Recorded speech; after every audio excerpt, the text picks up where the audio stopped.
even if with the letters, a lot of people's doctors will write a Nexus letter, but they won't write it the way the VA wants it.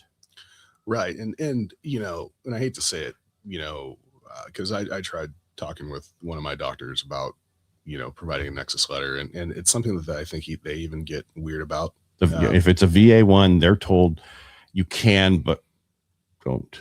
Right. Well, I mean, if it's a VA one, they won't. Right. Even though they can't, they were told they could, but that's looked bad upon to do it.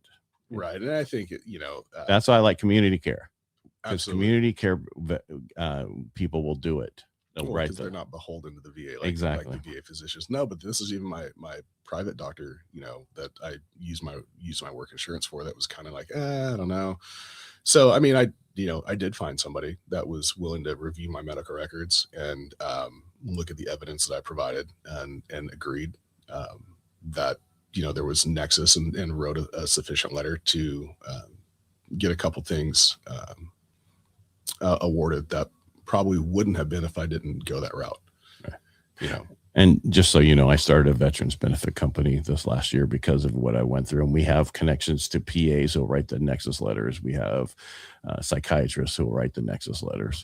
And it's not us, you pay them. It's just, we just found them because we find that in order to do that properly, you have to have a DBQ, you have to have a Nexus letter. And a lot of these people don't do that for you. They just slap everything against the wall and see if it sticks. And that's what that Ranger did for me.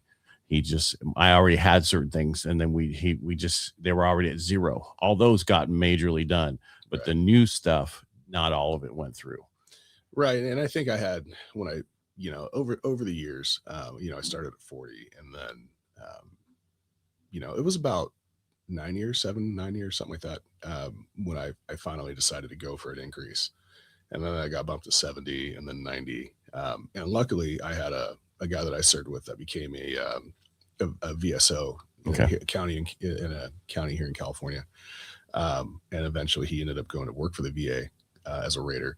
And so, you know, I took a lot of information from him, and when he was representing me at the VSO level, you know, and he helped get me to that 70%. And then I did more research. Actually, Reddit was a really big help in trying to navigate some of that, the veterans benefits subreddit or whatever it's called, in trying to navigate some of this, and the people that are raters that, you know, shared their insight on, you know, how to ensure, you know, a favorable connection, right? And the things that they look for.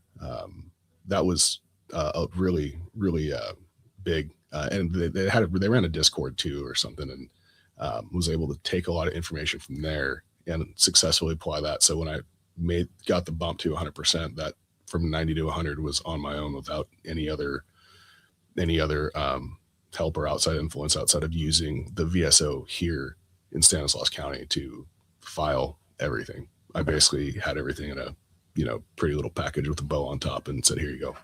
And that's how you really have to take it on yourself to make sure you have everything, because the appointments you go and talk to your doctor, you know, and what you say gets put in your medical record. What you don't, you know, and that means everything. So never, and whenever you go in there, it's always your worst day. Even to your primary care if you use the VA doctor, it's always your worst day, because if you write anything, something's better, they're going to write it in there, and then they're going to reduce that the next time you go through, because they're going to see it in your medical record. Right.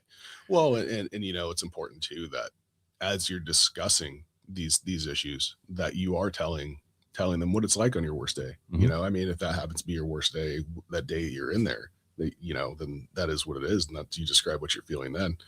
But it's also important to make sure that you are, you know, describing when things are as bad as they can be, you know, that you can barely get out of your vehicle and, you know, walk into the grocery store and do some of that, something as basic as grocery shopping, or, you know, whatever errands it may be that you have to run. I mean, you know, that stuff's important. You know, if you can barely walk and you can barely move, you know, you need to make sure that you're getting that taken care of and documented, because if not, it's going to be, you know, it's going to be a long road. And don't be proud. Just tell it the way it is. What I mean by that is, like, because I was supposed to get a knee brace for my knee, and I'm like, my I have two different ortho, one through the VA and one through Kaiser. The one through the VA wants me to do a total knee replacement. And I'm like, okay, well, that only lasts for 15 years. I can't run on it. I can't do anything. I'd much rather have the pain to be able to do everything, because they're just not, they're made the same as when I took care of people in physical therapy. Right. And they haven't changed much at all.